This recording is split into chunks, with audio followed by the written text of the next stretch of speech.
네, 안녕하세요. 10월 2일 수요일 출애굽기 12장 1절부터 14절까지의 말씀을 본문으로 구원의 은혜에 감사하는 새 삶을 살라 라는 제목의 큐티 시작하도록 하겠습니다. 말씀 쭉 읽어주시고요. 질문과 해설까지 읽으신 후에 다시 한번 말씀을 읽어주세요.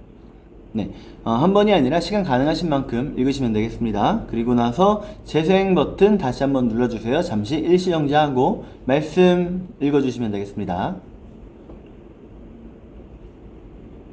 네, 다 읽으셨으면 함께 말씀 보도록 할게요.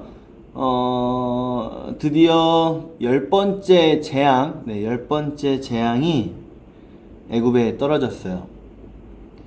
저는 이 10번째 재앙의 말씀을 읽으면요, 어떻게 보면 사실 하나님의 말씀에 도전하는 역할인 애굽의 이 바로 왕에 대해서 우리가 바로는 악, 그리고 하나님은 선, 이런 기본적인 공식이 성립이 되잖아요. 그래서 바로에 대해서, 바로가 이렇게 심판받는 거에 대해서 속이 시원해야 될 것 같아요. 그런데 이 말씀을 읽다 보면 너무 안타까워요. 너무 마음이 아파요. 도대체 바로는 왜 그래야만 했을까? 그리고 나는 왜 이러고 있을까? 하나님께서 이 10번째 재앙을 온 애굽에 내리시는데요. 그 온 애굽에 떨어지는 재앙에서 벗어나는 방법을 또 알려주셨어요. 뭐죠? 어린 양의 피를 어떻게 해라? 문설주와 인방에 발라라. 그러니까 밖에서 들어오는 그 문에 양쪽 기둥 거기다 피 바르고요. 그리고 이 위를 가로지르는 그 인방에다가 또 피를 바르는 거예요. 그 말은 문에 들어오는 모든 곳에 완전히 다 칠해버리라는 거죠. 그 피를. 그러면 하나님께서 심판하시는 그 밤에 하나님의 천사가 이곳저곳 다 심판하러 다니지만 그 피가 발라져 있는 집을 가면 이곳은 그 장자가 받을 죽음의 심판을 어린 양이 대신 받았습니다 라는 표시가 되는 거죠. 어린 양이 대신 이 심판을 받았습니다 하는 그 피의 표시가 되는 거예요. 이걸 이제 영원히 기억하는 거예요.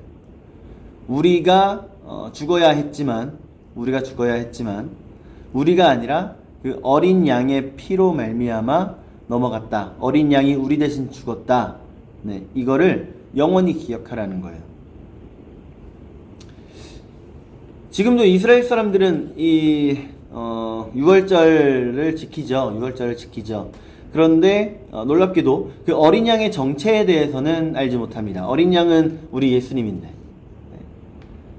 어린 양 대신 우리 예수님께서 우리를 위해 십자가에 달려 죽으셨기 때문에 우리가 지금 이렇게 살아있는 건데, 그것까지는 좀 잘 몰라요. 계속해서 우리가 선교하는 그런 나라로서 계속해서 복음을 전하는 역할을 해야겠죠. 어린 양의 피로 인해 이스라엘 백성들이 장자가 죽지 않고요, 살아남았어요. 그런 말은, 그 말은 무슨 말이냐면, 지금까지는 애굽의 종으로서의 신분으로 살아왔지만 그 신분은 이미 죽은 거예요. 그 심판 속에 그 애굽의 노예는, 그 신분은 죽은 겁니다. 이제 뭘로 살아가냐면 어린 양의 피로 인해서 그 피로 살아남은 하나님의 백성들로서 살아가는 거예요. 그러니까 신분이 완전히 뒤바뀌는 밤인 거죠. 지금 우리도 마찬가지예요. 우리도 애굽의 노예였던 그 이스라엘 백성들처럼 우리도 죄의 노예였죠. 죄의 노예. 그런데 그런 그들을 어린 양의 피로 말미암아 구원하셨던 것처럼 우리도 우리 예수님 그 어린 양의 피로 말미암아 구원하셨어요. 그 말은 그들의 신분이 바뀌었던 것처럼 우리 또한 마찬가지로 신분이 바뀌어버린 거예요. 이전에는 죄의 자식이었다면 이제는 우리 하나님의 자녀.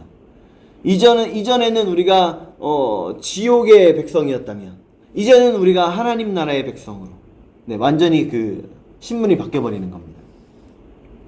그렇다면 그에 맞는 삶을 살아야죠. 그쵸? 그에 맞는 삶을 살아야죠. 지금까지는 우리가 죄의 노예로서의 삶에 맞는 그런 삶을 살았다면 이제는 하나님 백성다운 삶으로 그 삶의 패턴이 바뀌어야 되는 거예요. 근데 신기하게 여전히 남아있죠. 이걸 이후에는 광야 학교에서 하나님께서 이스라엘 백성들에게 하나님 백성은 이렇게 살아야 한다라는 걸 가르치시는 것처럼 우리도 이 세상에서 살아가면서 하나님의 백성이 어떻게 살아야 하는지를 하나님의 백성의 참된 모습을 배워가게 되는 거예요. 네, 그게 성화라는 거죠. 그래서 오늘 하루도 네, 연습합니다. 뭘 연습하냐면 하나님의 백성다운 삶, 하나님께서 싫어하시는 그 죄의 노예다운 삶을 지금까지 내가 살아왔다면 그거 내려놓고 오늘 하루는 하나님 기뻐하시는 삶으로 살아가는 네, 어떻게 하면 하나님 기뻐하실까? 어떻게 하면 하나님 기뻐하실까? 고민함으로 살아가는 오늘 하루가 되기를 축복합니다. 오늘 좋은 하루 되세요.